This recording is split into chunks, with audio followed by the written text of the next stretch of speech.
Olá, eu sou o professor Edson Santos e quero que você seja muito bem-vindo ao nosso podcast Escolas do Agora, um novo espaço de comunicação para conectar o ecossistema educacional, compartilhar, refletir e transformar essa troca em uma revolução na forma de aprender e ensinar.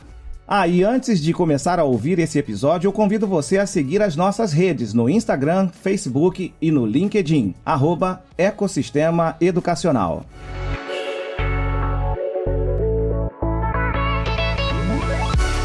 Agora sim, vamos dar início ao nosso primeiro programa. E para começar essa jornada de troca, vamos falar sobre as marcas do confinamento na educação.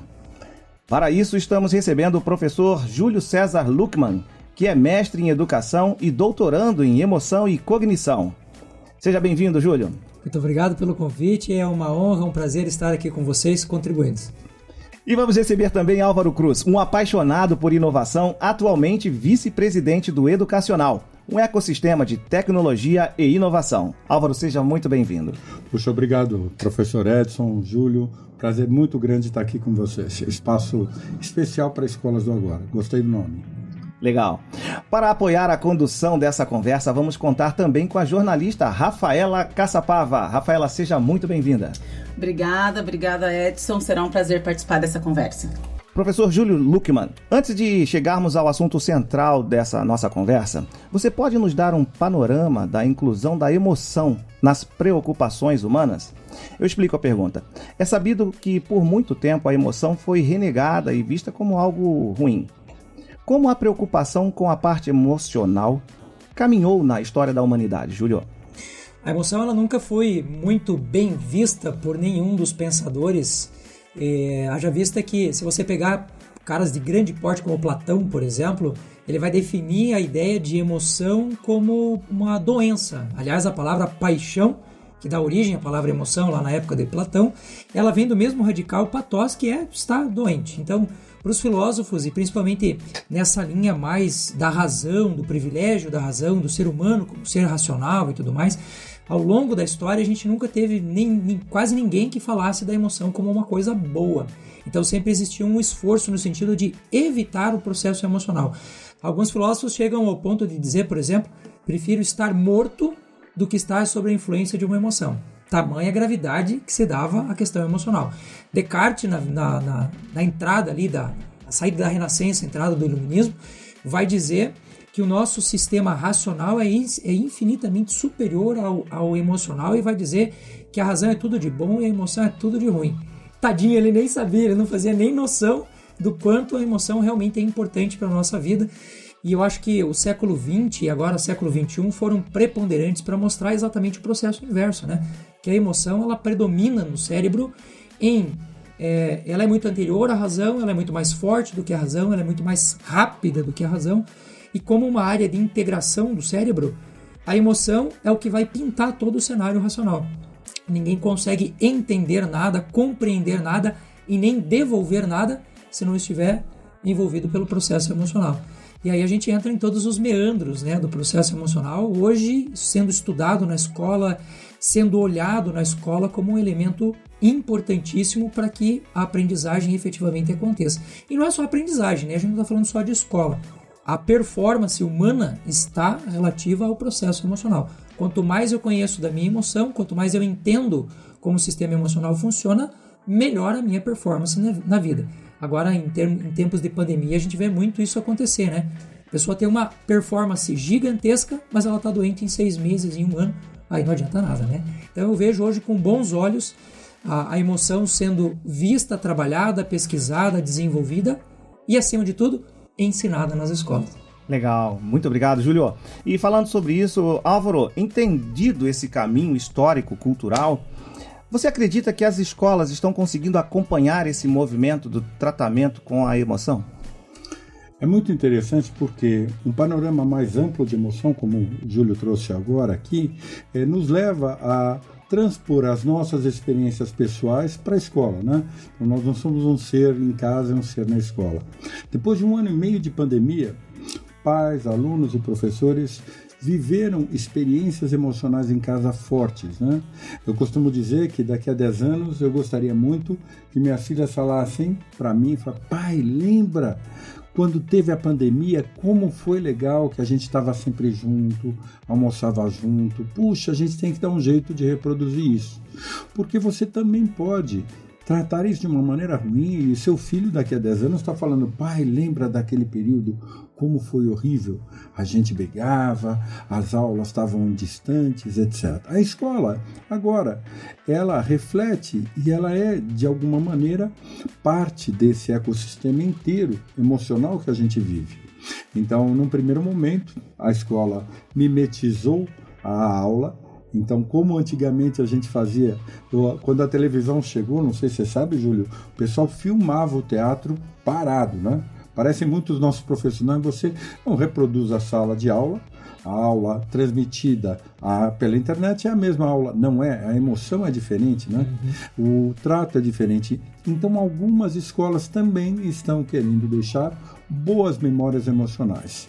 Estão entendendo que o trabalho emocional é um trabalho que pode engajar mais o aluno, porque se ele está ali ligado com esses momentos de prazer, isso também vai causar uma memória boa.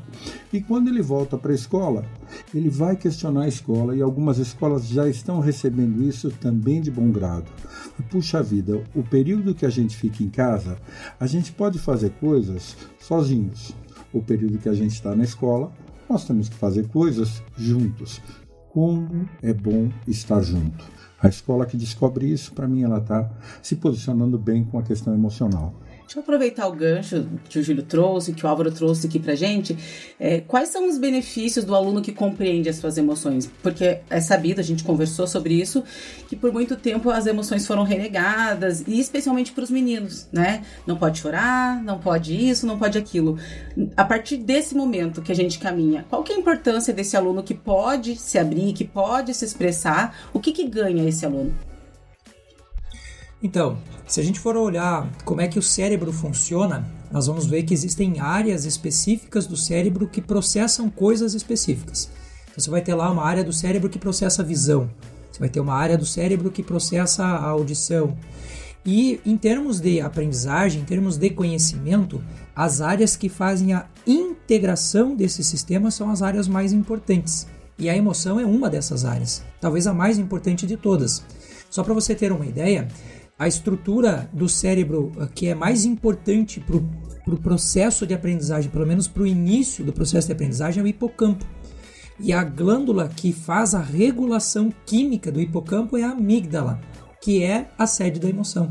Então, quando você está num processo emocional e a pessoa não entende o que está acontecendo com ela, a amígdala literalmente impede entrada e saída de conhecimento. Por isso que a gente, numa prova, numa situação de vida, dá o famoso branco, né? Porque a amígdala percebeu que você está em risco, então ela vai direcionar todas as suas ações para aquilo que você sabe fazer muito bem, se defender, correr, brigar, sorrir, ou coisa do gênero, e ela vai impedir que o teu hipocampo consiga devolver estruturalmente aquilo que você já sabe fazer muito bem.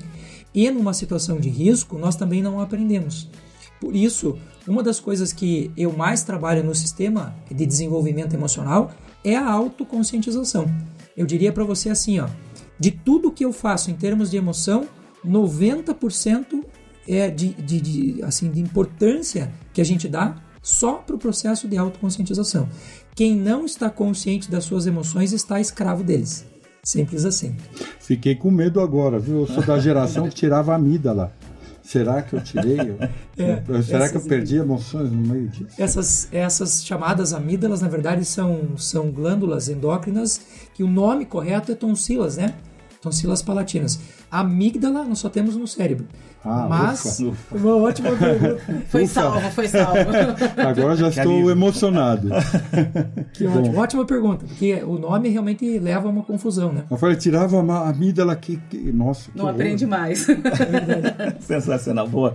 Legal, Álvaro, nessa linha de raciocínio, se antes as questões socioemocionais estavam em segundo plano, num conceito mais amplo, pós-confinamento, elas devem ganhar ainda mais visibilidade dentro das instituições de ensino. Como você acredita que a educação vai se comportar daqui para frente? São 2 perguntas. E a segunda, e quais os desafios e avanços que você enxerga nesse momento tão delicado que a educação foi impactada com a pandemia? Muito interessante, porque o impacto da pandemia na educação é um impacto importantíssimo, porque a gente repensou os espaços, as formas, o jeito, demos uma garibada, colocou um esparadrapo, uma âncora, uma estaca, né? Mas, na verdade, a pandemia trouxe uma grande oportunidade para a gente, porque ela sacudiu um pouco as bases tradicionais. A educação era sempre a mesma, né? Então, agora, durante 1 ano e meio, o pai viu as crianças aprenderem as mesmas coisas que ele aprendia há 30, 40 anos atrás. Isso por si só já é um aprendizado, porque a educação sempre cobrou a presença dos pais. É a primeira geração que durante 1 ano e meio teve muitos dos pais presentes em todas as aulas dos filhos. Isso é muito interessante. Então o pai hoje volta para a escola com uma demanda importante, porque os pais basicamente ou eles querem que o filho seja bem sucedido no sentido de passar numa grande universidade, sucesso em si, então performance, ou então quer que seja feliz, ou com comprometimento, que é feliz com a natureza, então uma questão ecológica, ou feliz, não me dê problema. Mas o pai que cresceu durante a pandemia é que quer que o filho seja realizado. Então esse processo de observação dos pais foi importante. E aí então, Júlio, você tem razão, né? Na vida da gente, a educação tem um papel importante, que é ajudar a se conhecer, né? Conhecer a si mesmo, conhecer o outro. Quem não viveu na pandemia um WhatsApp que foi mandado, a pessoa não queria te ofender, mas como o WhatsApp não vem com emoção, o nosso aparelho neurológico não está preparado para ler emoção no WhatsApp, né? Então, a gente tem que aprender a conhecer o outro, entender que eles são diferentes, que a diversidade é boa. E, por último, aprender que a gente pode mudar o mundo. Então, as escolas perceberam os 2 primeiros pontos no convívio, em casa, com pais e agora retornando. Mas é a primeira geração que viu os pais trabalhando muito mais do que qualquer outra geração depois do período industrial, né? Então, esta convivência com o trabalho completa o 3º ponto, que eu acho que é uma missão da escola, que é mostrar que você pode mudar o mundo. Então, eu comigo mesmo, eu com o outro e eu com o mundo. Como é que eu faço para uma carga emocional transformar isso? E a escola que cuidar desse 3º ponto vai ter a geração que a gente chama de geração P, que nasceu durante a pandemia, 1 a 10 anos, é a geração mais empreendedora que a gente espera. E a escola vai ter que dar essas respostas, né? Grandes desafios. Legal, Júlio. Uma coisa que eu acho muito interessante, eu acho que vem nessa pegada, é que desde a década de 2000, quando eu comecei a dar os meus primeiros passos nessa linha de emoção, desde essa época a escola fala, não, isso não é importante, emoção é uma coisa que a gente é subjetivo e tudo mais. E a gente vem de uma discussão de longo prazo que acabou culminando na BNCC com a inclusão de uma das competências relativas ao processo socioemocional, e mesmo com isso na lei, ainda assim a gente sentiu uma resistência muito grande por parte de pais, professores e alunos, e a pandemia ela mostrou as entranhas emocionais de uma sociedade que está falida do ponto de vista emocional. Então eu acho que o primeiro, assim, a pandemia em si, ela é ruim e não há discussão em relação a isso, mas ela traz ganhos. Se a gente olhar de uma forma, procurando benefício nisso, uma das coisas que a gente vai perceber é que hoje ninguém mais discute a importância da emoção. Não tem mais essa discussão. A grande discussão agora é como é que nós vamos ensinar isso para as pessoas. E a segunda coisa que eu acho que, em termos de pandemia, nós percebemos é que o uso da tecnologia é uma coisa que não tem volta mais. A gente precisa aprender a usar a tecnologia, porque os sistemas tecnológicos, de uma forma geral, se bem utilizados, eles mexem com áreas integrativas do cérebro que proporcionam um processo de aprendizagem muito mais significativo, muito mais interessante do ponto de vista emocional, às vezes até do que uma aula presencial. Ela nunca vai substituir uma aula presencial, mas ela tem características emocionais que a gente precisa aprender a valorizar. Até antes do início da pandemia, muitos professores, a gente ia conversar com eles e falar, olha, a gente precisa usar a tecnologia e tal. E existia uma restrição clara e objetiva que com a pandemia caiu. Porque não tem mais como o cara dizer, eu não quero fazer uma aula, eu não quero adaptar a minha aula, não existe mais isso. Então eu vejo com bons olhos essa percepção pós-pandemia, se é que nós podemos falar dessa forma, que nós tivemos um ganho emocional muito grande e um olhar para a tecnologia que eu acho que a gente não tem como fugir disso, né? Eu vejo isso como ganho, com toda certeza. Legal. Que bacana que a fluidez da nossa conversa está apontando para as questões seguintes do nosso podcast Escolas do Agora. Álvaro, então eu trago a próxima questão para você refletir com a gente. Dado esse contexto todo, qual o papel que o aprendizado socioemocional ganha nesse novo mundo, na sua percepção? Como as escolas e os educadores vão se conectar a esse novo aluno e que chega depois de viver experiências tão isoladas, junto com as suas famílias, dentro de casa e ao mesmo tempo conectados à internet? Muitas escolas escolhem uma maneira simplista de resolver o problema, né? Você abre na grade 1 hora para um tratamento socioemocional, então você coloca a emoção num cantinho, não me atrapalha muito aqui. Outras percebem que isso é uma grande oportunidade. Eu costumo dizer para todos os ouvintes, eu acho que é isso que a gente deve trazer, as coisas não acontecem com você, mas elas acontecem para você. Então a pandemia trouxe uma oportunidade de trato da emoção, porque a escola que considera que a pandemia aconteceu para ela e não com ela, não é vítima, é protagonista, ela está ansiosa por ver os alunos voltarem para a sala de aula. Ela está ansiosa por dar suporte àqueles alunos que estão vivendo depressão, que estão isoladas. Ela está ansiosa para trazer de volta aquele aluno que está adorando esse momento de distanciamento por ter características introvertidas. Não é melhor nem pior, né? Mas você pode escolher como receber isso, e as escolas que têm o trato emocional amadurecido, ao invés de colocar socioemocional numa aulinha isolada, colocam o socioemocional dentro do português, da matemática, da convivência. E isso é uma oportunidade de você refazer a educação com flexibilidade, com um pouco mais de descobrir o que você quer usar. E aí a emoção impacta na tecnologia. Eu olho isso na minha mãe tem 85 anos, meu pai 87, eu não tive que dar aula de WhatsApp para ele. Insisti, olha, aprenda, agora vem cá, vamos ter aula, porque vocês têm que aprender tecnologia. A tecnologia também entra para ser quase que uma extensão, né? Puxa, antigamente eu tinha que estar 4, 5 horas na escola presencialmente ouvindo uma pessoa falar. Os alunos estão questionando, e os bons professores também. Será que não tenho algo mais rico para fazer durante a minha aula de português do que pedir para ele escrever uma redação sobre minhas férias? Não sei se está tendo redação como a minha pandemia. Será que tem alguma coisa assim? Daqui a pouco vão inventar, né? Todo mundo volta. Como foi a minha pandemia? Vocês querem uma redação disso, né? Mas, Edson, eu sou muito protagonista nessa questão.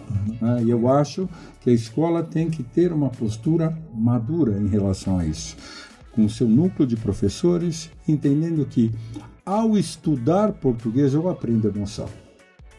E não é o contrário, né? Então eu aprendo português, vou ter a aula de português e deixo a emoção numa salinha isolada, né? Então esse conceito que tem de interação, de ecossistema é importante, porque os professores também estão sofrendo com a pandemia, diretores, né? Mas é uma alegria ouvir barulho de escola hoje em dia. Fui numa escola com alunos, nossa, que delícia. É bom demais, né? Boa. Legal, Álvaro. Júlio, o Álvaro já deu a dica aqui para entrar na próxima temática, pensando na figura do educador, né? Você costuma dizer que os educadores são aqueles que mais trabalham com o desenvolvimento do cérebro dos seus alunos. E, curiosamente, pouco se aplicam a entender esse funcionamento, bem como desenvolver suas potencialidades, né? Mais do que intervir, quando o cérebro não funciona bem, como os professores podem contribuir para a organização do sistema nervoso de seus alunos e, portanto, dos comportamentos que eles apresentarão durante a vida? Quanto tempo tem para falar? Umas 2 horas? Esse já. A gente quer ouvir 2 horas, viu? Então, vamos lá. Assim, eu sempre falo para os professores, eu sou neurocientista de formação, e eu chego nas palestras e pergunto para os professores sempre: quem mais trabalha com o cérebro? O neurocientista ou o professor? E eles me respondem quase que categoricamente: você é que sabe mais de cérebro. Eu falei: olha, não foi essa a minha pergunta. Estudar e pesquisar o cérebro, sim, sou eu.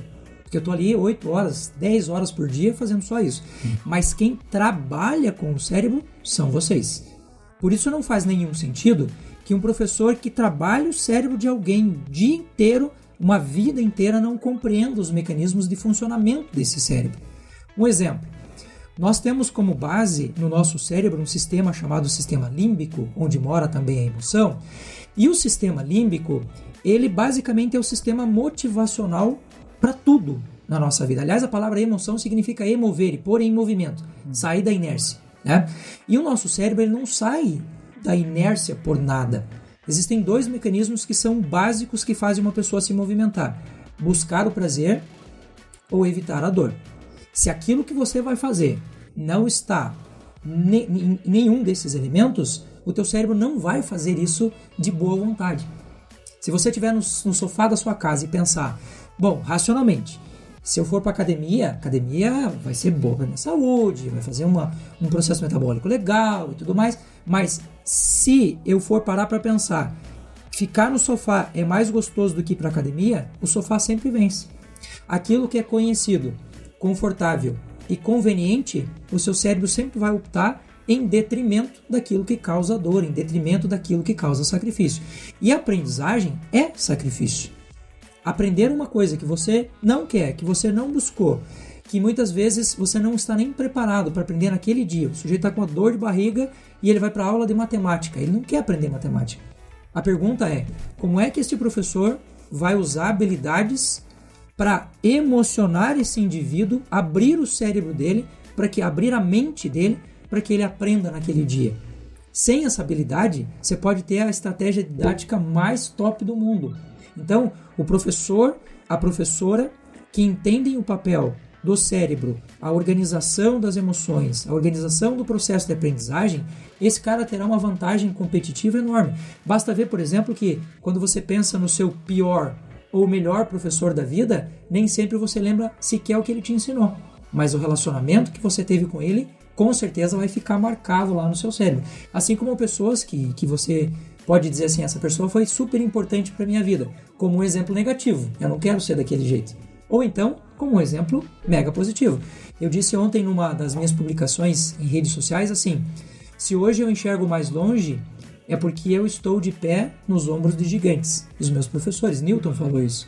Então, o professor que se entende, que consegue perceber que ele é o gigante sobre o qual as pessoas estão no ombro dele, enxergando mais longe, esse cara consegue uma mudança diferencial, qualitativa do dia a dia das pessoas. A mesma coisa acontece quando eu não entendo, por exemplo, que aprender para o cérebro não é aprender, não é reter dados. Aprender é modificar comportamentos.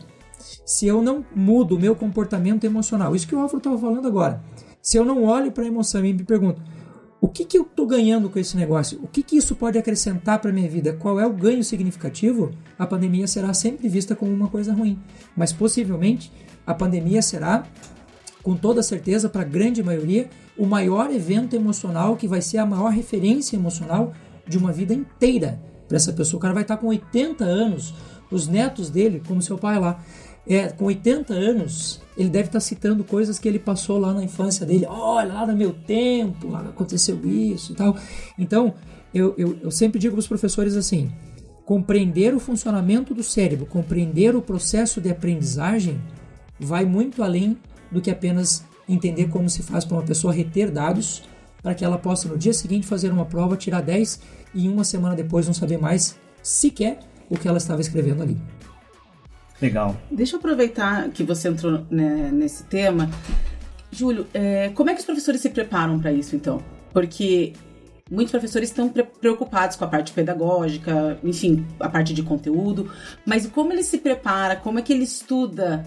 Porque não há também, às vezes, um apoio ou um incentivo nesse sentido, de separar um tempo para esse estudo. Mas como é que poderiam, ou sistemas educacionais, ou o próprio governo, falando em escola pública, como os professores poderiam estar mais aptos para atender os alunos nesse quesito de entender o funcionamento do seu cérebro? Você sabe que eu sou professor universitário e até hoje leciono em graduação e pós-graduação, e mesmo hoje as universidades, que são a base da formação desse professor que está vindo para o mercado, ainda resistem em colocar nos seus currículos escolares o tema neurociência e o tema emoção. Hoje a gente já está começando a sentir uma necessidade, por pressão social dos próprios professores. Olha, eu preciso saber como é que eu ensino aquele aluno. Então, eu acho que o primeiro passo nosso é olhar para o sistema de formação dos novos professores e incluir isso no processo formativo. Para aqueles que já saíram da escola, aqueles que já estão no mundo do trabalho, as políticas públicas com certeza são uma saída interessantíssima. O próprio surgimento na BNCC de uma competência socioemocional vai forçar as pessoas, inevitavelmente, a olhar para isso e buscar.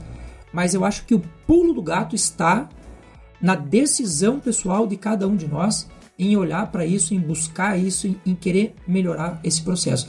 Porque, para ser muito sincero contigo, ninguém dá aquilo que não tem. Então não adianta eu colocar num sistema um processo que diga: professor, você precisa ensinar aquele aluno a trabalhar com as suas emoções. Ele mesmo não sabe fazer isso, ele como referência de pessoa não será uma boa referência, e ele como referência pedagógica não será. Então eu diria para todos os professores e professoras, educadores de uma forma geral, que não se limitam só ao espaço da sala de aula, né? O educador vai muito além disso. Busque conhecimento, busque leitura. A gente tem um material farto sobre isso hoje, formações inúmeras, né? Acho que esse é um bom caminho de reflexão. Boa. E por que seria diferente, né, Júlio? Se a gente fala que as crianças estão num processo de autoconhecimento, o primeiro passo do professor é o autoconhecimento também. É conhecer melhor o outro professor, o outro aluno, e conhecer também o que ele pode fazer para mudar o mundo. Lembro da minha irmã, escreveu, uma psicóloga lacaniana, escreveu O Mestre Impossível de Adolescentes. E ela pesquisou quais as características diferenciavam um professor que amado, que conseguia ensinar, que criava essas relações, de um outro professor que, mesmo tão competente quanto racionalmente, não tinha a mesma performance, né? E o primeiro item é ele ter tido uma adolescência e ter amado o período da adolescência. Então ele ancora essa emoção fundamental, essa gênese que ele viveu de gostar da adolescência, o faz um professor melhor de adolescentes. Da mesma forma, para ensinar biologia, matemática, se eu não amar meus alunos, né, eu não consigo fazer isso. E a vida é bem isso, né? Evitar a dor, buscar a recompensa, buscar coisas boas. O erro é acreditar que a felicidade está aí. A felicidade não se resume só em ter momentos felizes, mas ter momentos desafiantes, engajantes, em que eu me conecto emocionalmente com todo mundo. Eu me emocionei até de lembrar da minha irmã, que já é falecida. Então, é disso que a gente fala. Então, o podcast tem que ser quente. Tenho certeza que nossos ouvintes, Edson, estão aquecidos em seu coração. E eles daí, então, constroem maneiras de aprender. Então, só queria acrescentar na resposta que antes de políticas públicas, etc., em que a gente delega para o outro, eu queria criar políticas pessoais, que é o que o Júlio provocou. Qual é a minha política pessoal? Qual é a minha micromudança para o meu aluno? Qual é o meu olhar? O que eu quero mudar no meu olhar amanhã? Hoje, com os meus alunos, o que eu quero mudar hoje para minha relação, agora eu vou usar aqui do agora, né? Então, como eu quero ter uma relação melhor, já que eu me conheci melhor, estou me conhecendo, quero proporcionar isso para os outros. Matemática, biologia vão vir numa fluidez muito melhor, depois que eu me conheço melhor, respeito o meu aluno. Né? Até porque o professor, ele também viveu a pandemia, né? Claro. Então ele não está excluído desse processo. Ele também deve ter aprendido muito sobre suas emoções e talvez isso seja uma forma interessante de começar a incorporar isso também na educação, né? Legal, Rafa. Olha, eu não posso deixar, Júlio, Álvaro, de escalar a nossa conversa. Vejam, nós falamos da esfera humana, falamos da esfera do aluno e acabamos de encerrar uma reflexão profunda sobre a esfera do profissional. Agora eu gostaria de subir o nosso olhar para a esfera institucional. Como vocês percebem o posicionamento da instituição educacional brasileira, seja ela pública ou privada, em relação a esses níveis de desenvolvimento dos seus alunos? Bom, eu acho que nós estamos reintroduzindo na escola agora um elemento transformador fundamental, Todos nós estamos vivendo, então, na escola do agora, uma mudança que ninguém pensava que ia viver, e não é a tecnologia. São os alunos voltando para a escola.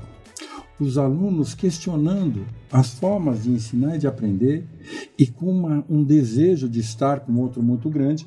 Gente, se eu deixasse a escola como está, daqui a um mês já estava a escola igualzinha como antes. Alunos lá aborrecidos, sentados na cadeira. Mas vem uma força de alunos que vão ser inconformados. E isso provoca as instituições. Claro que durante um tempo eu vou ter resistência e gente querendo manter o status quo. Que é, não, então vou voltar aqui agora esse aluno que viveu durante 1 ano e meio ouvindo a aula do professor chato em velocidade 2. E a do professor legal passando até mais lento, voltando, sei lá o quê.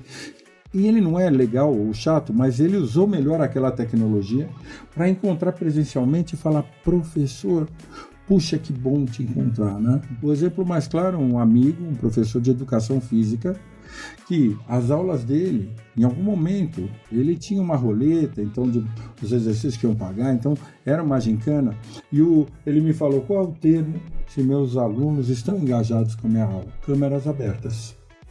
Então, ele chegou a fazer festa do pijama. Quem que imaginou ir para a escola assistir a aula de pijama? Puxa, estava todo mundo assistindo aula de pijama. Então, essas relações mudam as instituições. As pessoas mudam as instituições. As instituições podem decretar o que quiser, podem até atrapalhar. Mas temos um elemento novo, que é esse aluno da geração P. Ele vai ser P não só de pandemia, eu acho que de problema também, né? Ele vai questionar a escola, né, Júlio? Vai.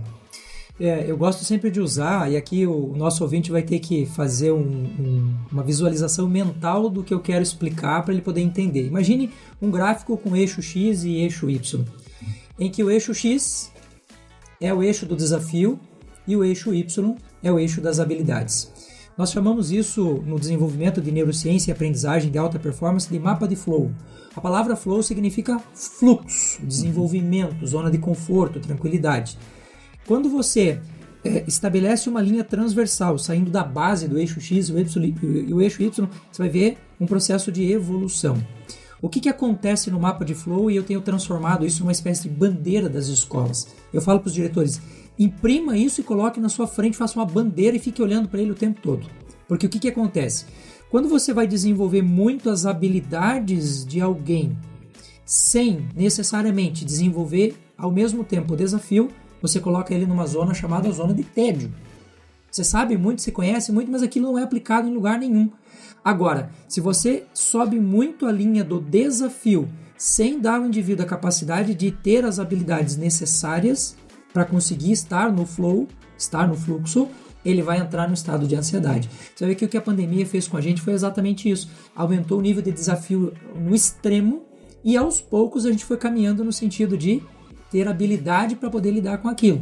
Hoje em dia sim, as pessoas ainda continuam ansiosas, estressadas e tudo mais, mas hoje elas já estão muito mais habituadas a esta situação e agora nós temos um processo inverso, ou seja, agora nós temos o aluno voltando para a escola. E eu falo para o diretor, para o professor, para o educador, cara, não perde atenção no teu mapa de flow. Agora você vai precisar de habilidade diferente do que você tinha antes. Não é a mesma coisa. A escola voltou ao normal. Nunca mais vai voltar ao normal. Aquele normal que nós chamávamos de normal, acabou, agora é outra realidade.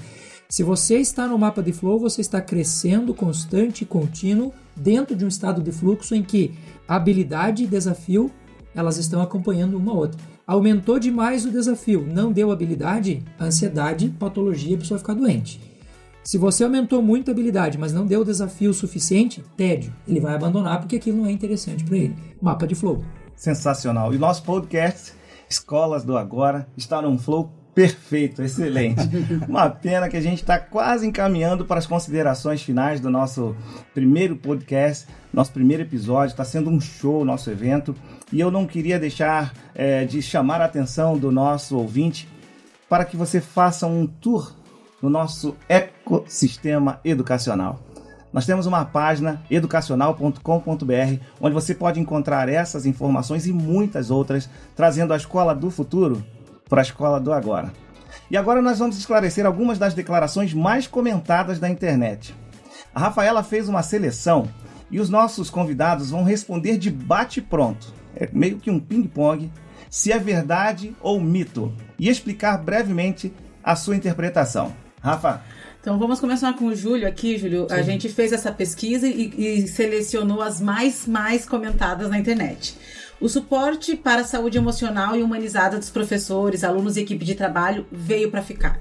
Isso é verdade, mito? Como é que fica isso? Veio para ficar, com toda certeza. A gente já discutia isso há muito tempo, mas em termos de permanecer, com certeza. Álvaro, conta pra gente, o ensino remoto, ele vai substituir o ensino presencial? Mito!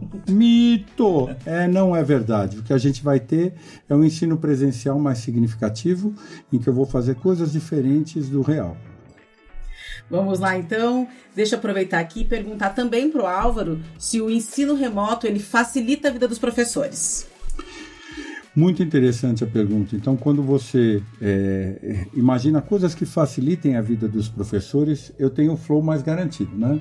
Então, quem lembra quando eu tinha guias de papel, e eles foram substituídos pelo Waze, pelo Google Maps, sem muito esforço, porque eles facilitam o caminho para você sair de um ponto e chegar no outro ponto da cidade. Mas ele não pede para você ficar contando o número de carros, um monte de gente, como a gente fazia antigamente, né? A tecnologia me permite, então, que eu vá mais facilmente de um ponto ao outro. Na escola também é assim, e para o aprendizado também é assim. Eu tenho que encontrar maneiras mais simples de sair de um ponto até o aprendizado que eu queira, né?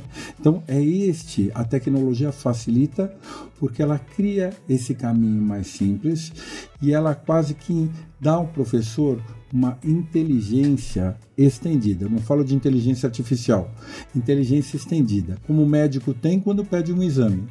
Então as tarefas que o aluno faz em casa são diferentes das tarefas que ele fazia, tarefa de casa. A tarefa em casa traz informações, é como se o professor estivesse vendo alunos fazendo coisas diferentes, né?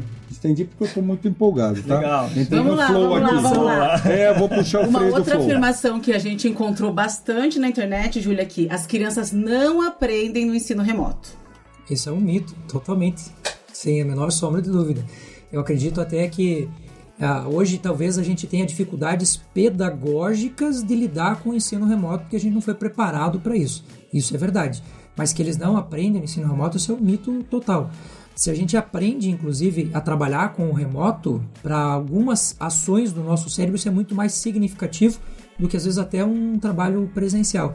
Basta ver, por exemplo, quando você vai, assistir um filme ou fazer uma prática daquilo que você está aprendendo, você aprende muito mais do que o professor te ensinando conceitualmente. Então, é um mito total.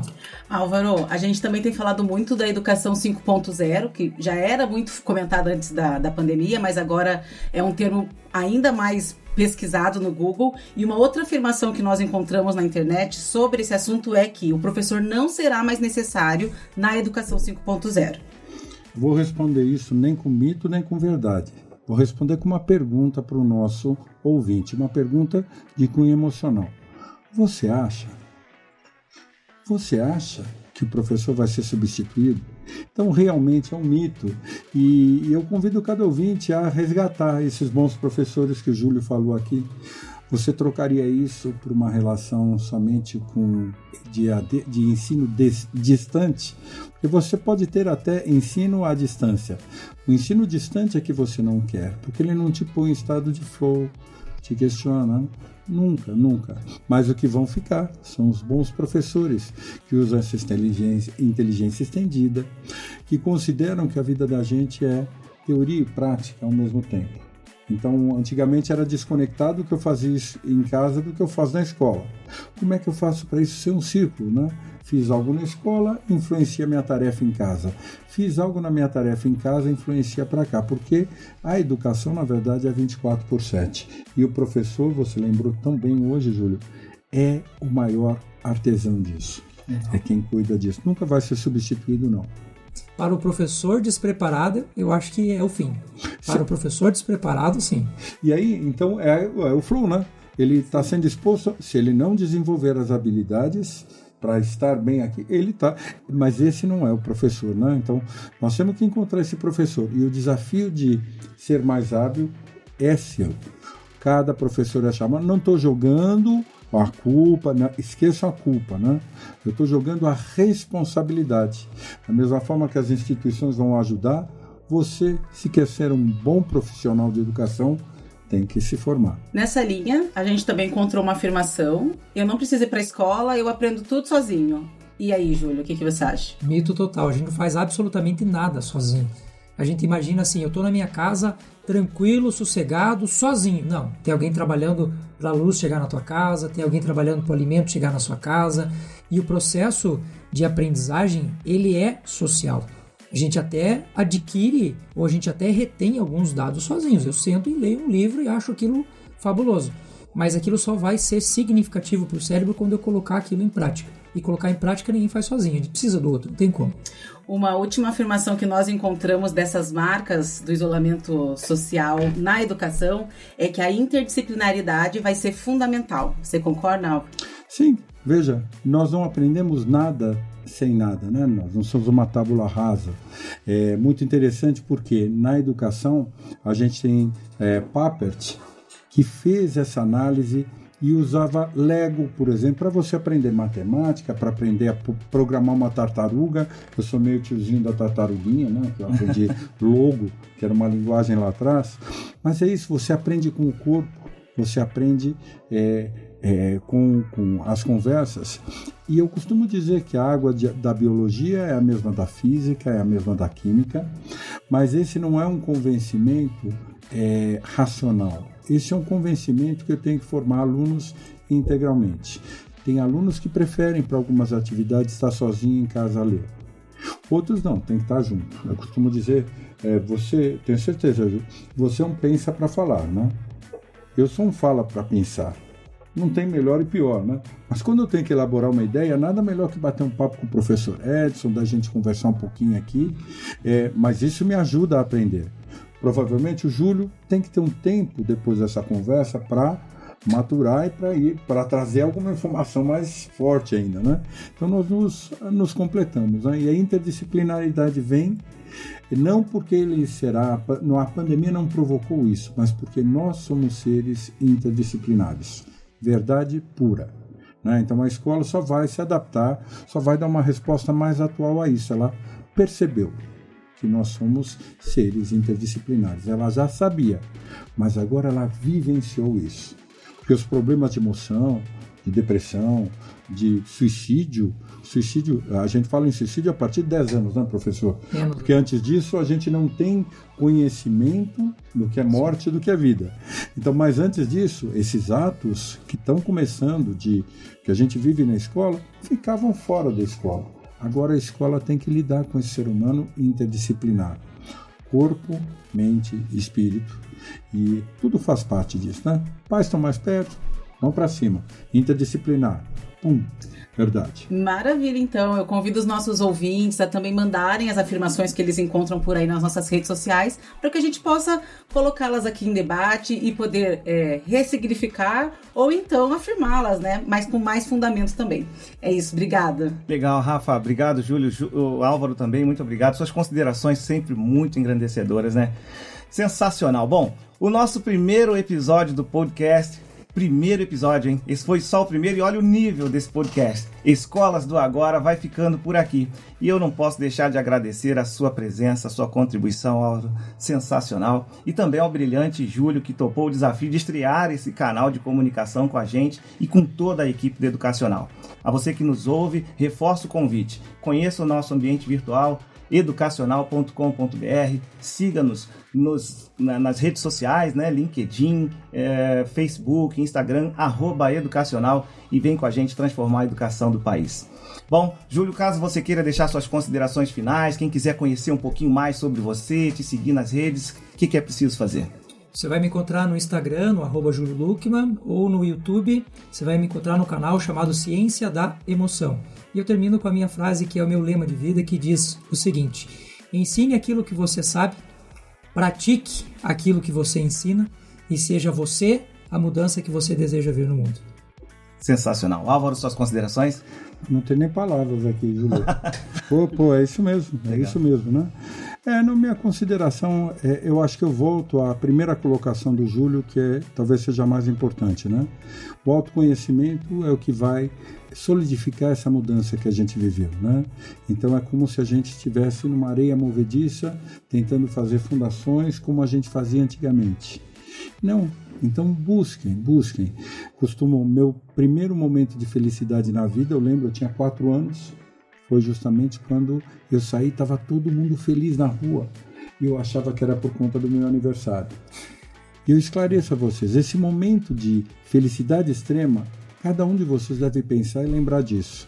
Para mim é porque era dia da criança, então todos os meus amigos ganharam presente também, né? Então cada um de vocês vai lembrar de uma emoção com o pai. Qual é o primeiro momento de felicidade? Comecem a busca do conhecimento interior por aí.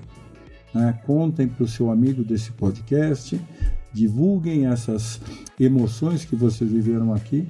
E muito obrigado, eu estou super emocionado, eu adoro esses primeiros, né, inauguração. Pode dar tudo errado, mas eles deu muito certo, né? Sensacional. Eu também só tenho a agradecer, Edson, pela condução, aos nossos convidados, e o meu recado final é só um reforço, né, do nome do nosso podcast, Escolas do Agora. A gente fala muito na educação do futuro, no que vem por aí, no que é tendência, mas a educação ela precisa ser feita hoje, no agora. Então, por isso, o nosso convite também para que os ouvintes façam parte desse movimento de mudar a educação e transformar ela no hoje, no agora. Aproveito mais uma vez para convidar você a seguir a gente nas redes sociais, @Ecossistema Educacional. E no próximo episódio nós vamos falar sobre para onde deve ir o olhar do gestor educacional no mundo pós-pandemia. Vem com a gente, até o próximo episódio.